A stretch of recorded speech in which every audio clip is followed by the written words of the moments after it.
மாவட்டம் 19 சட்டமன்ற தொகுதிக்கு உட்பட்ட 26 ஒன்றியத்துக்கு உட்பட்ட செருகோல் கிழங்கு விளை என்னுமிடத்தில் இந்த மலையை உடைத்து தொடர்ச்சியாக கேரளாவுக்கு கடத்தக்கூடிய ஒரு கொடுஞ்சியில் போல இதையும் அடித்து கடத்தி 4 வழிச்சாலைக்காக மண் எடுப்பதற்காக அனுமதி பெற்று இந்த மலையை உடைக்கக்கூடிய செயல் செய்து கொண்டிருக்கிறார்கள். இந்த மலையானது இந்த பகுதியில் இருக்கிற வசிக்கூடிய மக்களின் வீடுகளுக்கு வெகு அருகாமையில் அமைந்துள்ளது. ஏறத்தாழ 50 மீட்டருக்கு உட்பட்ட இடத்தில் இந்த மலை அமைந்துள்ளது. மலையில ஒரு சிறு குண்டு.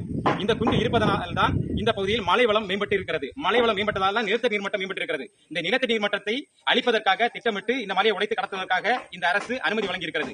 இந்த அனுமதியை உடனடியாக ரத்து செய்து இந்த செருகோல் மலையை உடைப்பதை தடுத்து நிறுத்தி இந்த மக்களை பாதுகாக்க வேண்டும் என்பது எமது உறுதியான கோரிக்கை. இந்த அரசு உடனடியாக செவிசாய்த்து இந்த மலை உடைப்பை தடுக்க வேண்டும். ஏற்கனவே இதற்கு முன்பு ஒரு வாரத்துக்கு முன்பு போராட்டம் நடத்தியுள்ளோம். அந்த போராட்டத்தின் விளைவாக அரசு எம்மிடம் உத்தரவாதம் வழங்கியது. மாவட்ட சாராட்சியர் வந்து இனி இந்த மலையை உடைக்க அனுமதிக்க மாட்டோம் என்று உத்தரவாதம் வழங்கினார்கள். அந்த உத்தரவாதத்தை மீறி இன்று பிரேக்கர்களும் ஹிட்டாச்சியும் ஜேசிபி இங்கு கொண்டு வந்து திரும்ப மலை உடைப்பதற்கான முயற்சி ஈடுபட்டுள்ளார்கள். எனவே பொதுமக்கள் அனைவரும் சேர்ந்து இதை தடுப்பதற்காக